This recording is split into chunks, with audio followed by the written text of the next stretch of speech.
तो इसका मतलब दो चीज हो सकता है, या तो कल ये अंडर वैल्यूड रहा होगा तो ये बढ़ गया होगा, मतलब परसों अंडर वैल्यूड रहा होगा तो कल बढ़ा है, नहीं तो कल ये ओवर वैल्यूड हो गया होगा। ठीक है, तो इस स्ट्राइक को आप कैलकुलेट करके देख सकते हैं। जैसे कि एग्जांपल आपका 1272 पे रिलायंस का स्पॉट है, माइनस 1160 करके देखिए क्या आ रहा है, 1100 नहीं 1272 माइनस 1160 तो 112 रुपये, 112 रुपये आएगा लमसम वही चीज। अब यहाँ पे 127 चल रहा है, तो इतना तो तय है कि अंडर वैल्यूड तो नहीं है। ठीक है, क्योंकि एक्चुअल वैल्यू इसका क्या होना चाहिए था, इंट्रिंसिक वैल्यू 112 रुपये, 112 से कम होता तो ये अंडर वैल्यूड होता, तो अंडर वैल्यूड तो नहीं है। तो इसका मतलब ये है कि परसों ये क्या था, ओवर अंडर वैल्यूड था। ठीक है, इसकी वजह से कल इसका प्रीमियम बढ़ के क्या हो गया, 30 रुपये इसका स्ट्राइक बढ़ा है। मतलब क्या कि कल रिलायंस के गिरने के बावजूद भी, कल रिलायंस कितना गिरा था, दिखा नहीं रहा, कल जो भी होगा रिलायंस जितना पॉइंट अब गिरा हो, तो जितना कल रिलायंस गिरा है गिरने के बावजूद भी यहाँ पे ये स्ट्राइक जिसका ये क्या हुआ आपको ऑन एन एवरेज 30 रुपये बढ़ाई है।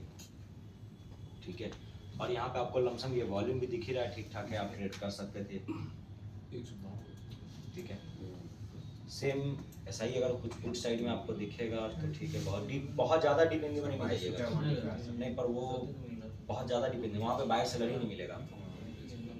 कितना डीप तक जा सकते हैं? 10 पॉइंट मतलब वहाँ तक देखिए जहाँ पे मैं खुद भी आपको दिख रहा हूँ कि बायर सेलर्स है, जैसे अब कोई स्ट्राइक है बायर सेलर नहीं है, जहाँ पे वॉल्यूम हो, वॉल्यूम है, जैसे अभी इस स्ट्राइक पे ना देखिए वॉल्यूम ही नहीं है, एक दो दो तो पूरा ओपन इंटरेस्ट ही दो है वहाँ पे बस।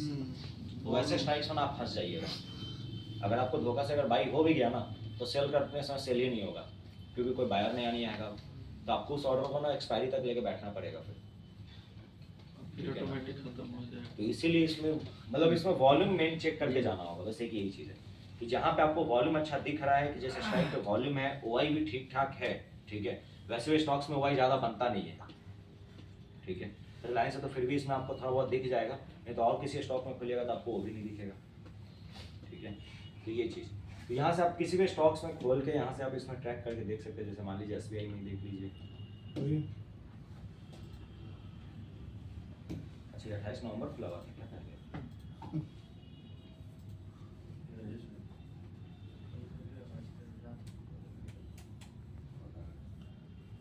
इसमें ऐसा कहीं कुछ खास दिख नहीं रहा।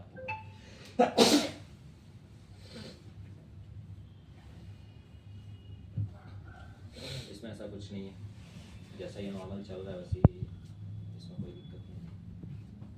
वही कि बस इस तरीके से आपको कुछ कुछ जो मेजर कुछ कंपनीज है ना उसको भी खोल के अगर आप डेली ट्रैक करके देखिएगा ना, आपको उसमें कुछ ना कुछ किसी में दिख जाता है। 28 नंबर सर,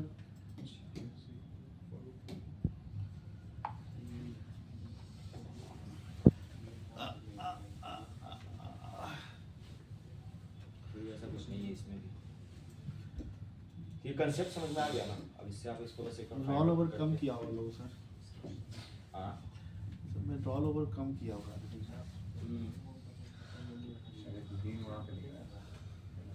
वॉल्यूम नहीं है स्टॉक्स में, वही होता है कि वॉल्यूम नहीं मिलता है, यही दिक्कत है स्टॉक्स वाले ऑप्शन में। इंडेक्स में है कि कहीं ना कहीं आपको इतना है कि बाई सेल कर सकते हैं, स्टॉक्स में वॉल्यूम नहीं मिलता है, ये दिक्कत है थोड़ा सा। स्टॉक्स में देखिए अगर मिल जाएगा अच्छे अच्छे स्टॉक्स में अगर मिल जाएगा, जैसे आईटी वगैरह के ऑप्शन में ना वॉल्यूम रहता है,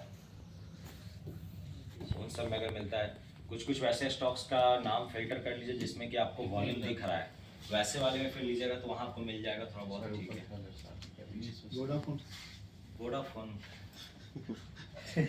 वॉल्यूम में देखना है सर, तो वोडाफोन में वॉल्यूम देख, कितना 8000 लौट चाहिए?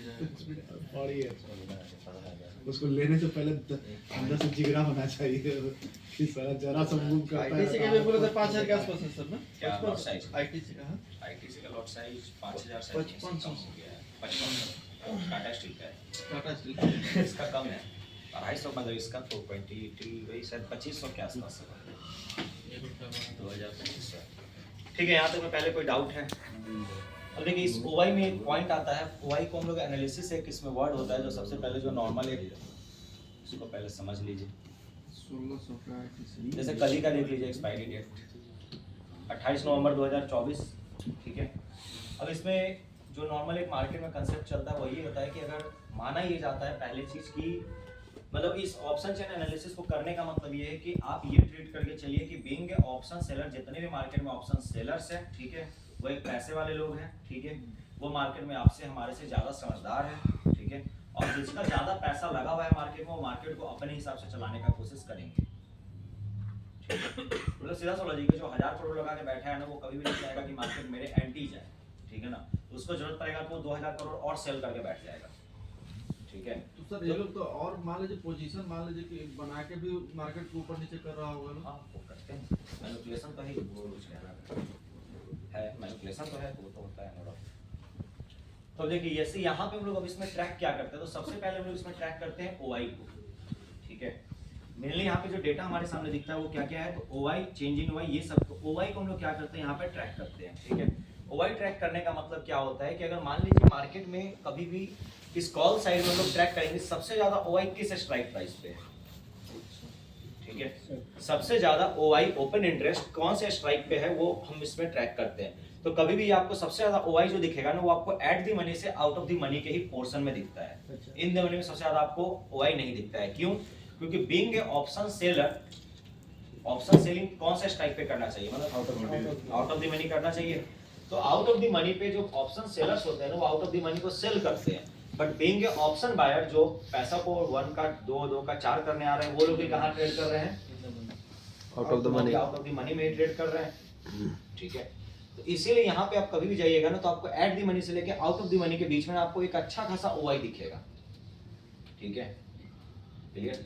क्योंकि ओआई जो आउट ऑफ द मनी, वहाँ पे क्या है, बायर्स के लिए भी रेट सस्ता है, ठीक है, और 90% तो बायर आउट द मनी में ही ट्रेड कर रहे हैं, ठीक है। और सेलर को क्या चाहिए, वॉल्यूम ही तो चाहिए, क्योंकि उनको तो वही ओआई बस सेल करके बैठना है, ठीक है। तो जितने भी सेलर्स होते हैं वो out of the money strikes में होते हैं, इसीलिए हम लोग क्या करते हैं, out of the money strikes को ट्रैक करते हैं कभी भी, क्योंकि इन द मनी में आपको वैसे ही वॉल्यूम ज्यादा नहीं मिलेगा, ठीक है। क्यों? क्योंकि वहां पे ऑप्शन सेलर्स आते ही नहीं है। ऑप्शन सेलिंग का मतलब क्या है, out of the money solve ये सेलिंग करना। तो अब यहाँ पे आप देखिए कि यहाँ पे आपको कैसे कैसे कहाँ पे क्या दिख रहा है। जैसे पहला यहाँ पे 4 लाख ओपन इंटरेस्ट है, यहाँ 3 लाख है, 3 लाख है, 2 लाख है, ये सेम आपको इस तरीके से ओपन इंटरेस्ट दिखते जा रहा है हर एक स्ट्राइक प्राइस पे, ठीक है। एक मिनट रुकिए बस, पहले 5 दिसंबर वाला देख लीजिए, फिर 28 वाला देखिएगा। जैसे अब ये देखिए, अब यहाँ पे सबसे ज्यादा ओआई कहाँ दिख रहा है आपको अभी? 24,300 पे सर एक है, एक 24,100 पे है, और एक 24,000 पे भी है सर। 24,500 पे वही गैप, एक गैप करके क्योंकि 50 वाला जो पॉइंट होता है वहाँ पे 2-3 दिन गैप करके है। 24,850 पे भी सबसे ज्यादा किस पे दिख रहा है? 24,500 पे आपको सबसे ज्यादा ओआई दिख रहा है, यस सर। इसे स्ट्राइक पे ये, हाँ। ठीक है। यहाँ पे जो आपको 24,500 पे, उस पे टोटल ओआई कितना है? 2,48,000, 2,48,000, ठीक है। इसका मतलब क्या तो हुआ? टोटल ओआई जिस स्ट्राइक पे कॉल साइड में सबसे ज्यादा होता है, ठीक है, जिस स्ट्राइक पे कॉल साइड, मतलब कॉल साइड में जिस स्ट्राइक पे सबसे ज्यादा ओआई है, इसका मतलब ये है कि टिल एक्सपायरी, ओआई की बात जब करेंगे ना, तो टिल एक्सपायरी तक की हम बात कर रहे होंगे। मतलब क्या कि ये कौन सा एक्सपायरी है, तो 5 दिसंबर का एक्सपायरी है, ठीक है। तो 5 दिसंबर के एक्सपायरी तक की अगर हम बात कर रहे हैं, तो यहाँ पे कहने का मतलब ये है कि being a option seller, option sellers ने क्या किया है, 24,500 का कॉल सेल करके बैठा है सबसे ज्यादा। मतलब यहाँ पे 2 लाख अगर ओपन इंटरेस्ट है, तो 2 लाख बायर भी होंगे, 2 लाख सेलर भी होंगे। तो हम यही मान के चलते हैं कि बीइंग ए ऑप्शन बायर, जो समझदार बायर होते हैं वो इन दी मनी बाइंग करते हैं, बेवकूफ buyer out of the money जाते हैं, ठीक है। तो इनको पता नहीं है मार्केट का, समझ नहीं है, ठीक है। तो ये क्या होता है, ट्रैप में फंसते हैं, क्लियर। क्यों? क्योंकि यहाँ पे जो सेलर है वो भी तो कहीं ना कहीं यही सोच के सेल कर रहा है कि मार्केट 24,500 के ऊपर नहीं जाएगा। कॉल सेलर का कंसेप्ट क्या था कि मार्केट 24,500 के ऊपर नहीं जाएगा। सेम पॉइंट यहाँ भी है कि 24,500 के यहाँ पे आपको ओआई कितना दिख रहा है, तो 2,49,000। इसका मतलब बायर तो है, बट बायर जो वो बेवकूफ साइड के बायर है, ठीक है। बट जो ओवरऑल यहाँ सेलर है वो कौन है, तो बड़े बड़े इंस्टीट्यूशंस होंगे, बड़े बड़े आपको ट्रेडर्स होंगे, ऑपरेटर्स होंगे, जो आप इनको जो बोलिए, ठीक है। अगर आपको भी ट्रेड मतलब करना है तो आप भी यहाँ शॉर्ट सेल कर रहे हैं। तो जो समझदार पर्सन है, जिसका थिंकिंग उतना डेवलप्ड है, वो लोग कहाँ ट्रेड कर रहे हैं, यहाँ पे ट्रेड कर रहे हैं बीइंग ए ऑप्शन सेलर, ठीक है। बाकी भी होंगे इसमें, हाँ, बाकी बीच में यही है कि यहाँ पे जितने लोग, इसमें जितने भी यहाँ पे बायर्स होंगे, वो बायर्स को हम लोग क्या करते हैं, मतलब बायर सेलर दोनों कंबाइंड होंगे, बट बायर्स को हम लोग कोई वैल्यू नहीं दे रहे हैं, ठीक है। हम लोग ऑप्शंस में सेलर्स के डेटा को यहाँ समझ रहे हैं। तो यहाँ पे क्या कहने का मतलब है कि ऑप्शन सेलर का ये कहना है कि भाई मार्केट 24,500 के ऊपर नहीं जाएगा। अगर 2 लाख यहाँ पे कॉन्ट्रैक्ट अगर सेल होके रखे हुए हैं वो लोग, तो कहीं ना कहीं एक हेवी अमाउंट है, ठीक है। तो ये चीज कहीं ना कहीं ये मार्केट को बताता है कि टिल एक्सपायरी 5 दिसंबर तक में अभी का जो डेटा ये बता रहा है, ये डेटा अभी कंटिन्यूअस चेंज होता रहता है, ठीक है। तो ये आप डेटा को डेली ट्रैक करेंगे। तो अगर मान लीजिए टिल एक्सपायरी 5 दिसंबर तक मार्केट क्या हो सकता है, बढ़ते बढ़ते आपको आएगा, मतलब मार्केट का अपर साइड जो पोर्शन है ना, वो 24,500 तक के लिए ओपन है, एज अ रेजिस्टेंस भी इसको कहा जा सकता है। ठीक है। तो इसी पॉइंट को हम लोग क्या बोलते हैं मार्केट के अंदर, इसी को हम लोग बोलते हैं रेसिस्टेंस। ये जो पॉइंट देखे ना, ये पॉइंट हमारा होता है मार्केट का रेसिस्टेंस। मतलब क्या कि मार्केट यहाँ से बढ़ेगा तो ठीक है, बट सेम पॉइंट पे ये जो 24,500 पे आएगा मार्केट हमारा, ये क्या बना लेगा, resistance for the expiry point of view, ठीक है। मतलब ये आज का रेसिस्टेंस नहीं है, ये एक्सपायरी 5 दिसंबर तक का रेसिस्टेंस है। मतलब क्या कि इस एक्सपायरी से पहले हो सकता है मार्केट 24,500 के ऊपर ना जाए। सर ये हर एक्सपायरी का एक्सपायरी का अलग होगा, ठीक है। तो इस एक्सपायरी तक में ये मार्केट 24,500 के बियॉन्ड नहीं जा सकता है, ठीक है। अब यही मान लीजिए डेटा कल होके चेंज हो जाता है, मंडे को ये चेंज होके फॉर एग्जांपल यहाँ देख रहे हैं ये नियर बाई में ये क्या बन रहा है, 24, ये 2 लाख पे, यहाँ पे 2 लाख हो चुका है, 24,300 ये 24,300 पे। अगर मान लीजिए मंडे को ये डेटा यहाँ से यहाँ शिफ्ट हो जाता है, शिफ्ट होने का मतलब क्या कि यहाँ पे, और देखिए एंड ऑफ द डे हर क्या उसको कहा जाए, जैसे एक रेस में तो हर आदमी दौड़ रहा है, ठीक है। तो ऑप्शन सेलर जो होता है ना, ऑप्शन सेलर क्या है, अब ऑप्शन एक है जो ऑप्शन सेलर यहाँ पे मान लीजिए कुछ 10,000 करोड़ लेके आया है, वो सेलिंग कर रहा है, ठीक है। अब जिसके पास 50,000 करोड़ है ना, वो क्या कर रहा है, 24,300 पे अपना कॉन्ट्रैक्ट सेल करना स्टार्ट कर दिया।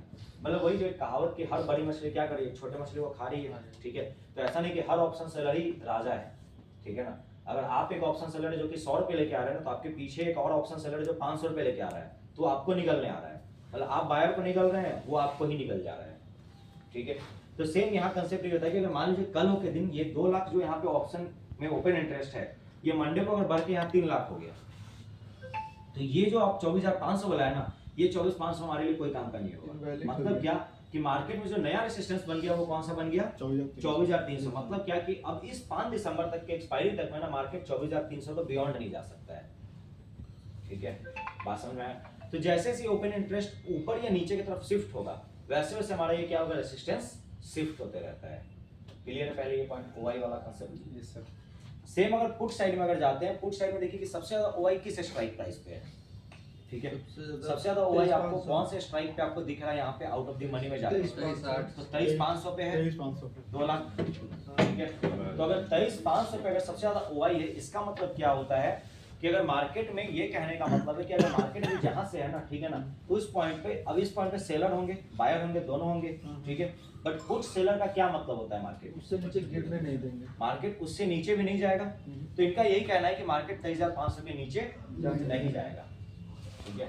अब मार्केट अगर 23,500 के नीचे नहीं जाएगा, तो ये हमारे लिए क्या बन जाएगा, सपोर्ट हो गया। तो 5 दिसंबर तक ये जोन आपको यही बता रहा है कि यही जो आप सुबह पूछे थे, यही चीज हो गया ये कि 23,500 का या तो आप पुट सेल करके बैठ जाइए, और उधर कॉल में आप क्या करिए, 24,500 का कॉल बेच के बैठ जाइए, मार्केट इस जोन में ही रह जाएगा, ठीक है। तो यही सीन क्या होता है, ये हमारे लिए कॉल के लिए, सॉरी पुट साइड का जो हमारा ओवाई जो सबसे ज्यादा होगा, वो एक्सपायरी तक के लिए हमारा क्या बन गया, सपोर्ट। और कॉल साइड का हमारा जो सबसे ज्यादा ओवाई होगा, वो हमारा क्या बन जाएगा, एक्सपायरी तक के लिए रेजिस्टेंस। अब ये शिफ्ट डेली का डेली होते रहता है, तो इसके अकॉर्डिंग आपको इसको क्या करना होगा, डेली ट्रैक करते रहना होता है, ठीक है। कि कौन सा स्ट्राइक पे ये, मतलब ये नहीं है कि अब इंस्टेंट ये हर 5 मिनट पे इतना बढ़ेगा घटेगा नहीं, ठीक है ना। बट ये डेली पे आपको एक बार देखना जरूरी है, क्योंकि हो सकता है मे भी मार्केट बंद होते होते, अब ये जैसे यहाँ पे आपको 2 लाख अभी था ना, कितने बताइए, 1,16,000, ठीक है। अब मान लीजिए आपको यहाँ पे 1,12,000, ये हो सकता है आज ये बढ़ के आपको ये वाला स्ट्राइक जो है 23,800, यही मार्केट में एक सपोर्ट नया बना दे, ठीक है। तो कई बार क्या होगा कि अगर मान लीजिए जैसे ही मार्केट में 23,800 का क्या बन गया, एक सपोर्ट बना, और मार्केट अभी क्या चल रहा है, 23,900। तो कहने का मतलब ये हो जाता है कि मार्केट में भी यहाँ से बस 50-100 पॉइंट का और नीचे में गैप है, ठीक है। तो मार्केट 50-100 पॉइंट नीचे गिर के और वहीं से मार्केट रिवर्स कर जाएगा, और टिल मार्केट कब तक चलेगा, तो अंटिल और अनलेस जब तक मार्केट यहाँ 24,500 तक नहीं आता है। इस तरह क्लियर ये पहले पॉइंट कि मतलब टोटल ओआई को हम लोग तब ट्रैक करते हैं कि जब मार्केट का एक्सपायरी तक का व्यू लेना है कि इस एक्सपायरी में मार्केट कहाँ तक मैक्सिमम जा सकता है और कहाँ तक मैक्सिमम गिर सकता है, ठीक है। पर जब आप इंट्राडे अगर ट्रेड कर रहे हैं, ठीक है, अगर हम जब इंट्राडे ट्रेड करते हैं, तो इंट्राडे ट्रेडिंग के लिए हम लोग जो कंसेप्ट यूज करते हैं वो यूज करते हैं चेंज इन ओआई का, ठीक है। अगर हम इंट्राडे ट्रेडर हैं, आज में हमको जानना है कि मार्केट आज कितना जा सकता है, ये तो एक्सपायरी तक का व्यू होगा कि 24,500 तक एक्सपायरी में जा सकता है, ठीक है, ये गिर के 23,500 हो सकता है, वो एक्सपायरी तक आ सकता है 5 दिसंबर तक। अभी हमारे 5 दिसंबर आने में 6 दिन बाकी है, ठीक है। तो आज क्या होगा मार्केट में, आज के लिए हम लोग कभी भी क्या करते हैं, चेंज इन ओआई के डेटा को ट्रैक करते हैं, ठीक है। ये change in OI data daily का होता है, मतलब क्या कि आज जब सुबह 9 बजेगा ना, आप इस ओपन इंटरेस्ट मतलब इसको ओआई डेटा को ओपन करिएगा, ये पूरा ऑप्शन चेन को, यहाँ सारा डेटा ना बस इसको छोड़ के बाकी ये सब जीरो हो जाता है, ठीक है। जैसे ही 9 बजेगा ना, इसको रिफ्रेश करेंगे ना, ये चेंज इन ओआई जीरो हो जाएगा, वॉल्यूम जीरो हो जाएगा, बस ओआई रह जाएगा, ठीक है। फिर 9 बजे से ट्रेड होना स्टार्ट होगा, तो ये चेंज इन ओआई एक एक दिन का अलग होता है, ये बस कल का बता रहा है चेंज इन ओआई, ठीक है। तो अब सेम कंसेप्ट इंट्राडे में हम लोग यूज करते हैं कि अब इंट्राडे में मान लीजिए कॉल साइड में जाके देखिए कि सबसे ज्यादा चेंज इन ओआई किस स्ट्राइक पे है, सबसे ज्यादा 23,765 1 लाख का नहीं 1,34,000 यहाँ पे है, 1,48 वैसे यहाँ पे था, ठीक है। ये कितने पे, 24,500 पे, ठीक है। बाकी यहाँ पे अभी रिसेंटली कहाँ पे ये डेवलप होना जब से स्टार्ट हुआ है, 24,000 पे। तो कहने का मतलब ये है कि कल में ये बात ये किया जा रहा था कि कल मार्केट 24,000 पे एक रेसिस्टेंस इंट्राडे का बना लिया था, ठीक है। मार्केट में कल इंट्राडे रेसिस्टेंस क्या था, 24,000, मतलब क्या कि अगर मार्केट जब 24,000 के नीचे आ गया ना, तो मार्केट 24,000 को रेसिस्टेंस बना चुका था, अब यहाँ से जल्दी मार्केट ऊपर निकलने का चांसेस नहीं है। तो चेंज इन ओआई जिस स्ट्राइक पे कॉल साइड में सबसे ज्यादा होगा वो हमारा क्या बन जाएगा, रेसिस्टेंस। सेम पुट साइड में चेंज इन ओआई सबसे ज्यादा जिस स्ट्राइक पे होगा वो हमारा क्या बनेगा, सपोर्ट। जैसे यहाँ पे देखिए, ये भी ऐसे भी 23,500 पे ही होगा, ठीक है। बाकी वैसे आपको यहाँ पे इन रेंज में सबसे ज्यादा आपको कहाँ पे दिख रहा है, तो रिसेंटली आपको 23,900 पे एक दिख रहा है, ठीक है। तो कल मार्केट एग्जैक्ट इसी पॉइंट पे आकर रुक गया, ठीक है ना। मतलब कि चेंज इन ओआई जिस स्ट्राइक पे सबसे ज्यादा होगा वो इंट्राडे का हमारा क्या बनेगा, कॉल साइड वाला रेसिस्टेंस और पुट साइड वाला सपोर्ट। तो जैसे इसको आप कल के लिए अगर ट्रैक करना है ना, तो कल के लिए आप इसका नवंबर कॉन्ट्रैक्ट ट्रैक करिए, ठीक है, क्योंकि दिसंबर कॉन्ट्रैक्ट में आज से फिर स्टार्ट होगा, कल तक नहीं। अब यहाँ देखिए, ये जब आप इसको सुबह दिन में देखते हैं ना, तो आपको दिखता है कि अप्रोक्सीमेटली 300-500 में ना बहुत ज्यादा रेसिस्टेंस था, ठीक है। धीरे धीरे जैसे जैसे मार्केट गिरते गया ना, अब सेलर्स भी क्या हो गए, नीचे की तरफ शिफ्ट होते गए, क्यों, क्योंकि उनको भी तो प्रीमियम खाना है, उनको पता है कि ये चीज जीरो हो जाना है लास्ट में, ठीक है। अब यहाँ पे क्या हो रहा है, तो देखिए सेम एग्जैक्टली है, 23,950 पे कल ये क्या बना, 2,90,000 ओपन इंटरेस्ट। सेम 23,900 पे कितना बनाया, 3 लाख ओपन इंटरेस्ट, ठीक है। तो इसका मतलब क्या है कि ये सारा जोन क्या बनते जा रहा था, धीरे धीरे मार्केट का रेसिस्टेंस ही बनाते जा रहा था मार्केट, मतलब मार्केट हर 50 पॉइंट नीचे गिर रहा था, मार्केट का रेसिस्टेंस क्रिएट कर दिया जा रहा था, क्यों, क्योंकि अब मार्केट इसको ऊपर नहीं जाए। और जो लोग यहाँ पे ऑप्शन सेल किए थे उस समय ये प्रॉफिट बुक करके गए होंगे, ठीक है। सेम अगर पुट साइड का देखिएगा, तो पुट साइड में यही चीज है यहाँ कि सबसे ज्यादा ओआई किस स्ट्राइक पे आपको दिख रहा है, 23,900 पे था चेंज इन ओआई, ठीक है। तो कल के लिए मार्केट का सपोर्ट यहाँ पे मार्केट ने क्या किया, लास्ट में जाके लिया। बात समझे कि चेंज इन ओआई जिस स्ट्राइक पे सबसे ज्यादा होगा कॉल साइड में, वो मार्केट का क्या बनेगा,